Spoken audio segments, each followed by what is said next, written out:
Hi dear fans, friends and subscribers. Welcome to the Cricket Happening Show. West Indies are the newly crowned champions of the T20 World Cup 2012 after they defeated Sri Lanka by 36 runs today. What a victory for West Indies. They are tasting a World Cup victory after 33 years. One would remember it was West Indies last, it was in 1979 when Clive Lloyd was the captain. That was the time they lifted the cup, the World Cup 50 overs one-day internationals at that time. But today, West Indies, after 33 years, have lifted the World Cup for the first time. And what a proud feeling. Yes, it was definitely there. You could see all the players rejoicing. I'm sure the Caribbean will be dancing with joy today. The players were absolutely full of joy, doing the lap of honor, and they really, I would say, upset the apple cart of Sri Lanka today. And Sri Lanka, that was their fourth final today, and this is the fourth time that Sri Lanka has come into the finals of a T20 World Cup and lost it. What a feeling for them. I really feel sorry for all the Sri Lankan fans there, because they would be definitely, and Mahela Jayawardene has the breaking news that is coming in from the world of cricket is Mahela Jayawardene has quit his 2020 captaincy. He would be playing, but he said he won't be captaining the Sri Lankan side anymore in 2020 cricket. Well, we will come to that later. Let's look at, and for Sri Lanka, as I said, this was their fourth finals that they reached, and they once again couldn't do that. But let's look at what happened today. Well, West Indies, Darren Sammy was the one who won the toss and elected to bat. And as far as West Indies were concerned, they went with no changes in the team. They went with that unchanged team which defeated Australia, and host Sri Lanka had a change in their team. What they did is they went for Akila Dhananjaya instead of the experienced Rangana Herath. For me, it was a big surprise, because I would have definitely preferred an experienced person like Rangana Herath. But Akila Dhananjaya never did anything wrong. He bowled 3 overs, 16 runs and 1 wicket. Angelo Matthews started the bowling operations for Sri Lanka and bowled in the right areas, giving an early breakthrough by inducing a pull shot from Charles, which was taken by Kulashekara. So Charles was the first wicket to go. He was gone for a duck of 5 balls. That was the first wicket to go. After that, the score stood at, West Indies were struggling. There were just 3 runs scored in 3 overs.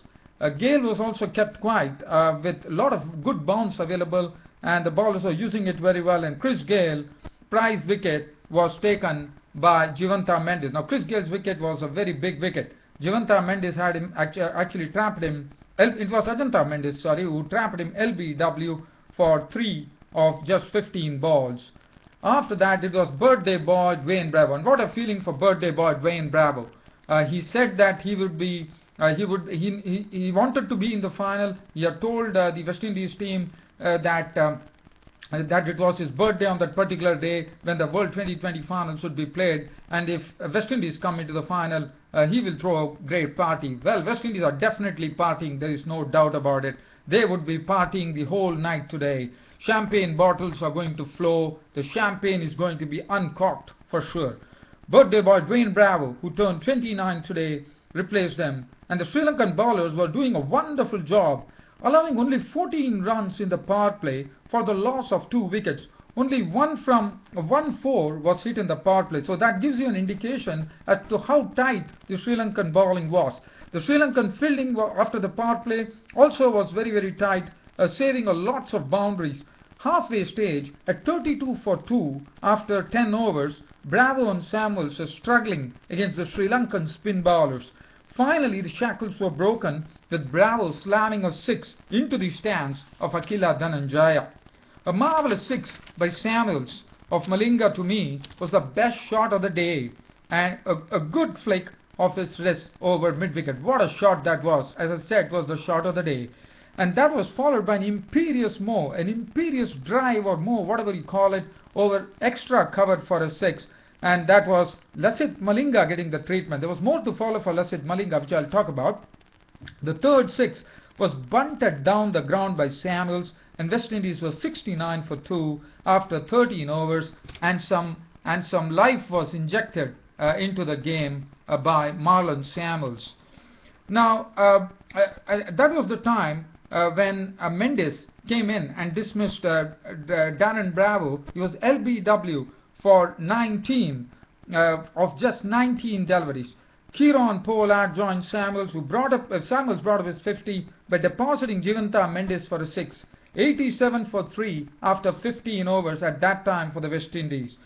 Mendes got Pollard's wicket, which is a very important wicket. Pollard's wicket was gone. He was caught by Dhananjaya at point, and he was gone. So that was one more wicket gone for them. Andrew Russell walked in and left at the same time. As you know, the ball, in fact, he left for no score. He was trapped the very next ball, LBW. So 88 for 5 after 16 overs for the West Indies. Reputations didn't matter at the time, as Marlon Samuels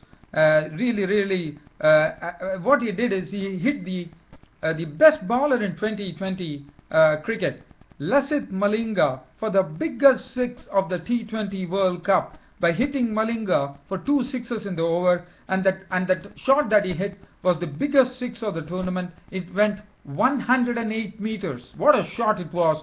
Marlon Samuels was really playing a great knock there. I thought one of the best 2020 innings Marlon Samuels should have played. He has played for his life for West Indies, I would say. Samuels' then valuable knock of 78 of 56 balls came to an end. He was caught by Dhananjaya. So then Sammy, after that, it was it was just a formality. Sammy drove the last ball of the 25th last over to the boundary, and West Indies finished at 137 for 6. Sammy had 26 not out of just 15 balls. But the man of the finals, Marlon Samuels, 78 runs of 56 deliveries, 3 fours and 6 sixes, totally helped West Indies to come to a score of 137. And out of those 6 sixes, 5 sixes were hit of the bowling of Lasith Malinga. Look at Lasith Malinga's figures. That was the mauling that Lasith Malinga received from Marlon Samuels today. 4 overs, no maidens, none for 54. He was really shattered, I would say. Angelo Matthews was superb. 4 overs, 1 maiden, 1 for 11. Kulashekara, 3 overs, none for 22. Ajanta Mendes once again mesmerized the West Indians. 4 overs, no maiden, 4 wickets for 12 runs. Dhananjaya, who was picked in place of Rangana Herath, 3 overs, no maiden, 1 for 16. Jivanta Mendes bowled 2 overs for 20 runs. So Sri Lankans had a chase to do 137. And on this pitch, let me tell you, this pitch was not so very easy to bat on. As you would have, one would have heard in the commentators' box, Ian Bishop was telling that this pitch is not an easy to bat on. Probably even a score of 140 or 150 could stretch the team, and that's what precisely happened. Well, West Indies actually handed the opening over. It was bowled by the spinner Samuel Badri, and 6 runs came off that over. Ravi Rampal bowling the first ball of his second over. What a beauty of a ball he delivered. Pitched and just moved a little. A beautiful off-cutter, ripping the off-stump, and the off-stump was sent cartwheeling. So Tilakane Dilshan was the first wicket to go. It was clean bowled by Rampal for a duck of 3 balls. After that, it was Mahela Jayawardene and Sangakkara at the crease, and they were trying to just resurrect matters there. But Samuels bowled the third over of the innings. Sangakkara and Jayawardene were kept to 48 till the 10th over by the West Indian spinners. The required run rate was mounting, and Sangakkara tried to up the run rate because it was the spinners who were really putting a tight leash with Gale, Sunil Narine, Marlon Samuels, everyone bowling very tightly. So the slow pitch was not easy to bat on. But Kumar Sangakkara tried to up the run rate by trying to hit Badri, and Badri had the man as Sangakkara was caught by Pollard for 22. So he was gone for 22 of 26 balls with 2 fours, and then it was Sri Lanka 48 for 2 at that time. And suddenly, once Sangakkara went, things started going absolutely downhill for the Sri Lankans, as Angelo Matthews left soon after, clean bowled by Samuels.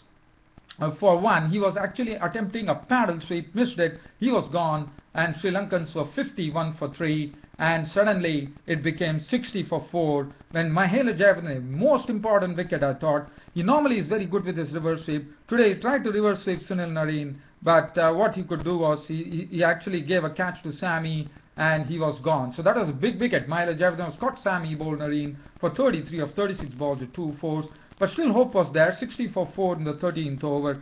And suddenly, in fact, one could really safely say, because there was probably a hint of a drizzle there, and the Duckworth-Lewis scores, Mahela Jayawardene was looking at the Duckworth-Lewis par scores, and at that time West Indies were ahead, and probably that was what resulted in Mahela Jayawardene's wicket. Well, Jivanta, and then suddenly there were 2 wickets going back to back. Once Jayawardene went, there was some panic in the Sri Lankan camp, as at the score on 61, Jivanta Mendes was run out for 3, and then finally it was another run out which was happening, and this time it was a very, very crude run out. It was Tissara Pereira, the danger man who could hit some big sixes, but what happened is tried to go for a leg by. Sunil Ramadhan collected, the wicketkeeper collected the ball. In fact, Marlon Samuels, the bowler, was telling him, don't throw at the stumps. But in fact, Ramadhan was very stubborn. He actually threw it down Samuel's legs, and it came and hit the stumps. And that was the 6th wicket to go, 64 for 6 for Sri Lanka. That was the 14th over. And after that, it was really, really getting very, very tough for Sri Lanka, because it was Thirimane and it was, I think, Kulashekara at the crease at that time. Now, Thirimane and Kulashekara, they couldn't do much, but Thirimane was gone after that. He actually holed out in the deep of the Sammy, and that became 69 for 7. As I said, Sri Lanka started slowly slipping, and the Sri Lankan fans were suddenly, they were hushed into silence at the time. But suddenly there was some life injected by Kulashekara, who slammed a 6 and 3 boundaries in a 22-run over in the 16th over. Kulashekara actually hit Rampal for 22 runs, and suddenly there was some life coming, and probably there was a feeling whether there is going to be some twist in the tail. But unfortunately, it didn't happen. Kulashekara was out for 26 of 13 balls with 3 fours and 1 6. His wicket was taken by Sunil Narine.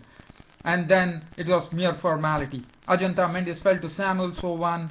Malinga couldn't force the pace. In fact, Lasith Malinga has the ability of hitting the ball, but Sunil Narine, as you know, is like a trump card for the West Indians. He came in, and he is a very, very difficult ball to hit. So look at his bowling figures: 3.4 overs, no maidens, 9 runs and 3 wickets. It was a superb team effort. Marlon Samuels to the bat, the bowlers coming in and doing the job. Look at the bowling: 101 all out Sri Lanka, and losing for the 4th time in the 2020 World Cup. And they were 101 all out. They were all very sad. I felt very sorry for the home fans there. They would have definitely loved to win the cup. And Mahela Jayawardene, as I said, has quit the 2020 captaincy after that. 101 all out.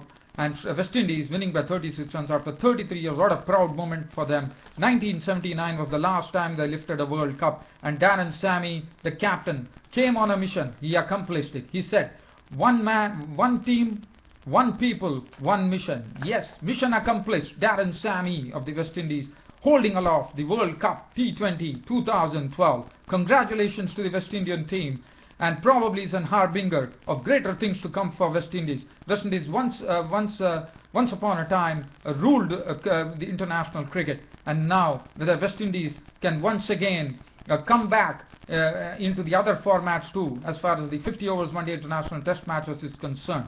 Now look at the bowling figures. Samuel Bedri, 4 overs, no maiden, 1 for 24, bowled well. Rampal get that excellent wicket first up. 3 overs, no maiden, 1 for 31, bowling a peach of a delivery to Tilakatne Dilshan. Marlon Samuels, absolutely splendid, bad ball field, whatever you name it. 4 overs, no maiden, 1 for 15, the man of the finals. Chris Gale, 2 overs, none for 14. Sunil Narine, look at his figures. 3.4 overs, no maidens, 9 runs and 3 wickets. Darren Sammy himself, 2 overs, no maiden, 6 runs and 2 wickets. Marlon Samuels was the man of the finals, the man of the World Cup, for Shane Watson for putting up a very good all-round performance. Shane Watson was the man of the World Cup 2012. So that's it. West Indies, so the T20 World Cup 2012 has finally come to an end. West Indies are the newly crowned champions of the World T20 Cup 2012. Congratulations once again to them.